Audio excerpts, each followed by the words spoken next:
तो मैंने मेटाबॉलिज्म के ऊपर एक वीडियो ऑलरेडी बना चुका हूँ, तो वो वीडियो आप देख लीजिएगा। अब उसके कंटिन्यूएशन में ये वीडियो है जहाँ पर आपको बाकी जो मेटाबॉलिज्म है उस पार्ट को आपको समझाएगा। तो मेजॉरिटी पार्ट मैंने जो स्ट्रक्चर का था, एंजाइम का था, वो पढ़ा दिया हूँ। मेटाबॉलिज्म का भी, बायोकेमिस्ट्री का मोरलेस पढ़ा दिया हूँ, वाइटामिन्स पढ़ा दिया हूँ। यहाँ से मेजॉरिटी क्वेश्चन आएगा, इसके बाहर भी आ सकता है, लेकिन मेजॉरिटी चंक जो है वहाँ से आएगा। और इतना कम टाइम में इतना अगर कर लेते हैं तो बहुत होगा। तो मैं कुछ चीज़ें और सेकंड पार्ट में जो पार्ट बचा हुआ है वो मैं आपको कवर कर देता हूँ।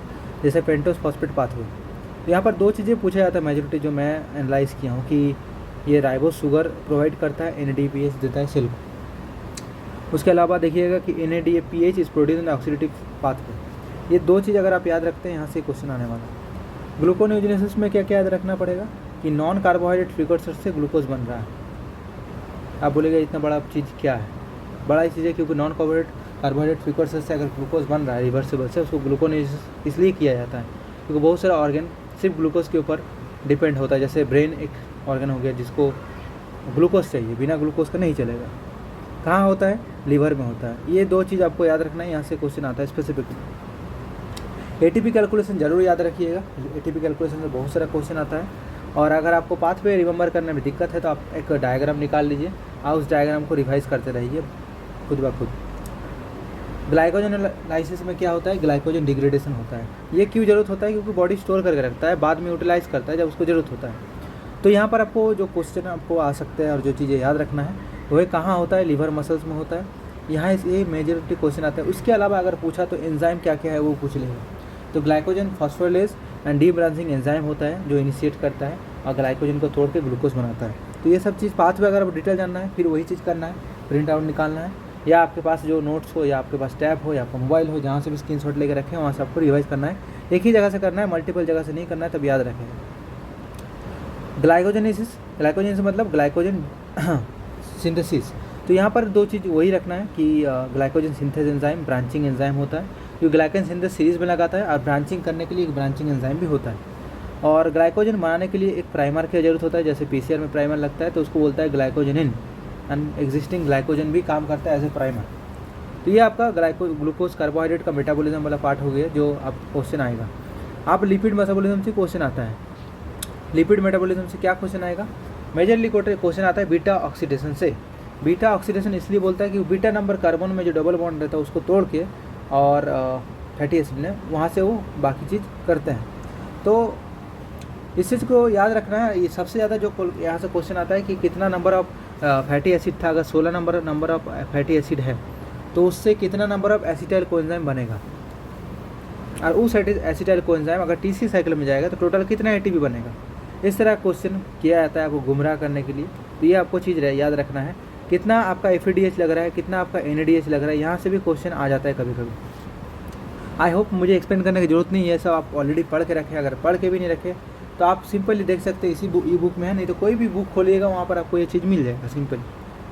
तो क्या होता है कि हर साइकिल में 2 कार्बन छूट जाता है। ये देखिए एसिटाइल कार्बन क्या होता है? 1 number carbon, 2 number carbon, 2 carbon करके छूटते रहता है। अगर 16 नंबर कार्बन है तो कितना एसिटाइल कोएंजाइम बनेगा?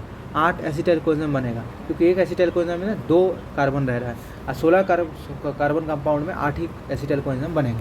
तो 7 नंबर प्रोसेस जब बनेगा तब आपका 2 बन जाएगा। 7 बार प्रोसेस चलेगा 8, तो आपका 8 एसिटाइल कोएंजाइम बन जाएगा। और आप यहाँ से क्वेश्चन जो आता है, बहुत ज़्यादा क्वेश्चन आता है कि शटल पढ़ लीजिएगा थोड़ा बहुत, शटल से क्वेश्चन आ जाता है।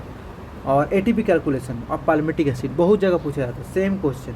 और ये देखिए आपको बता दे रहा हूँ, देखिए oxidation of the palmitic acid yields 7 NADH, 7 FADH2, 8 acetyl coenzyme in 7 cycle of mitochondria beta oxidation. मैं क्या बोला कि 7 नंबर जब साइकिल चलेगा तो 2 एसिटाइल कोएंजाइम बनेगा और वहीं प्रोसेस बंद हो जाएगा। इसलिए आपका टोटल 8 एसिटाइल कोएंजाइम बनेगा। आप बोलेगा 7 NADH कहाँ बन रहा है, 7 FADH2 कहाँ बन रहा है? देखिए यहाँ बन रहा है। यहाँ मैं बोला ना कि ये सब चीज़ें याद रखना है कि अगर 7 बार साइकिल चलेगा तो 7 FADH बनेगा, 7 NADH बन जाएगा। तो आपको याद रखना है कि NADH से आपका 2.5 ATP मिलता है और FADH2 में आपका 1.5 ATP मिलता है। और एक एसिटाइल कोएंजाइम अगर TCA साइकिल में घुसे तो उससे कितना एनर्जी बनता है वो आपको पहले पढ़ा दिया गया था। तो सब कुछ मिला के आपको गुमराह करके क्वेश्चन पूछा जाएगा, इसको भी आपको ध्यान रखना है। यहाँ से मेजॉरिटी क्वेश्चन आता है, क्या पूछा जाता है? देखिए क्या बोल रहा है। Every acetyl coenzyme yield 3 NADH 1 FADH and 1 GTP in the Krebs cycle. एक क्रेब साइकिल में 3 ATP DH मिलता है, 1 FADH मिलता है एंड 1 GTP बनता है। अगर एक एसिटाइल कोएंजाइम अंदर जाए तो अगर 7 जाए या 8 जाए तो कितना होगा आप कैलकुलेशन कर सकते हैं। तो क्या बोलते हैं कि कंसिडरेशन माना जाता है कि 2 ATP मोर लेस FADH से बनता है और 3 ATP आपका बनता है NADH से। लेकिन सटल वटल मिक्स अगर कीजिएगा तो अराउंड 2.5 NADH के लिए हो जाता है और 1.5 FADH के लिए होता है। तो ये कैलकुलेशन वेरी करते रहता है, डिपेंड करता है किस तरह की चीज़ें आपको पूछा जा रहा है। तो you have to use the 2 ATP in the initial activation of the fatty acid. तो मैं आपको पहले बोला था कि सटल वटल भी होता है, क्योंकि हम लोग जो फैट एसाइल चेन हो जाए, ट्राइग्लिसराइड होता है, उसको एसाइल चेन को कन्वर्ट करने के लिए, सेटल करने के लिए वहाँ पर भी ATP यूज़ होता है। तो उसको भी आपको जोड़ना पड़ेगा। ये सब चीज़ को आपको यहाँ पर ही गुमराह कर देता है, फिर आप गलत करके आ जाते हैं। देखिए बीटा ऑक्सीडेशन में 7 NADH और एक NADH से 2.5 ATP बन रहा है, तो आपका 17.5 आपका ATP इधर हो गया।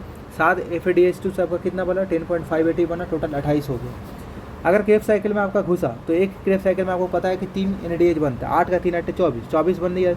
24 टोटल ATP कितना बन जाए 60। 8 FADH होगा तो 12 ATP हो गया, 72 होगी। और आपका ATP 8 बार साइकिल चलेगा, 8 एसिटाइल कोएंजाइम है तो 8 बार साइकिल चलेगा, तो आपका 8 ATP बन जाएगा। टोटल 108 ATP बनना है। तो इस तरह का क्वेश्चन आपको पूछा जाएगा कि अगर 16 मतलब एक पाल्मिटिक एसिड अगर ऑक्सीडेशन पूरा होता है तो बताइए कितना ATP बनेगा। सिंपल सी क्वेश्चन है, सब जगह आता है, तो आपको ये चीज़ याद रखना है और ज़्यादा कुछ पढ़ने की जरूरत नहीं पड़ेगा यहाँ पर। उसके अलावा फैटी एसिड सिंथेसिस से आपको कुछ क्वेश्चन मिल सकता है, तो आपको याद रखना है कुछ क्या फैटी एसिड सिंथेसिस का इरिवर्सिबल एंजाइम जो है वो थोड़ा याद रखिएगा। बहुत बड़ा कॉम्प्लेक्स है, इसलिए आपको आगे याद रखना है, आप रख सकते हैं। लेकिन मेजोरिटी क्वेश्चन जो आता है बीटा ऑक्सीडेशन से आता है, उसका ATP कैलकुलेशन से ही आता है। और लास्ट में आपका कीटोजेनेसिस आता है। कीटोजेनेसिस आपको पढ़ सकते नहीं भी पढ़ सकते, आपकी मर्जी।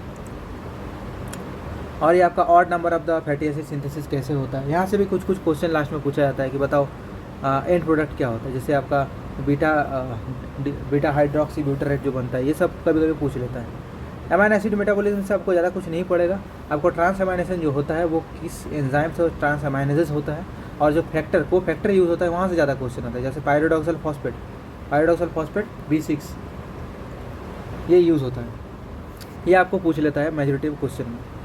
यूरिया साइकिल को ऑर्निथिन साइकिल भी बोलते हैं, और वहाँ पर क्या क्या एंजाइम यूज़ होता है, इरिवर्सिबल एंजाइम, ये आपको याद रखना है। उसके अलावा ज़्यादा कुछ रखने का ज़रूरत मुझे नहीं लगता है कि आपको इस पार्ट में रखना पड़ेगा। न्यूक्लिक एसिड मेटाबॉलिज्म से आपको सिर्फ डी नोवो पाथवे और सेल्वेज पाथवे। क्या होता है कि न्यूक्लिक एसिड में आपका न्यूक्लियोटाइड रहता है, राइबोस शुगर रहता है। तो कभी कभी क्या होता है कि जो राइबोस शुगर है और जो न्यूक्लियोटाइड उसको काट के फिर बनाया जाता है, तो हम लोग उसको क्या करते हैं कि उसको सेल्वेज पाथवे बोलते हैं। एक होता है डी नोवो पाथवे, मतलब पूरा न्यूक्लियोटाइड बेस को एक कार्बन नाइट्रोजन ऐड करके उसको एक बेस बनाया जाता है।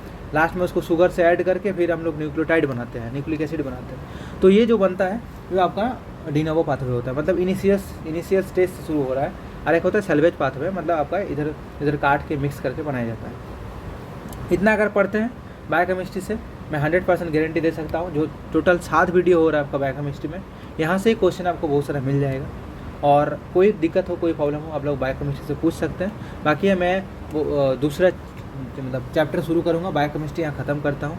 इधर मॉलिक्यूलर बायोलॉजी, नहीं तो सेल बायोलॉजी, नहीं तो माइक्रोबायोलॉजी कुछ शुरू करूँगा, तो उसके बारे में मैं वीडियो बनाना शुरू करूँगा। तो आप लोगों को कोई दिक्कत हो, प्रॉब्लम हो, आप लोग कमेंट बॉक्स में कमेंट कर सकते हैं। ऐसे हर वीडियो की तरह इस वीडियो में पूरे वीडियो को देखने के लिए प्रेमपूर्वक आदरपूर्वक आपको बहुत बहुत धन्यवाद।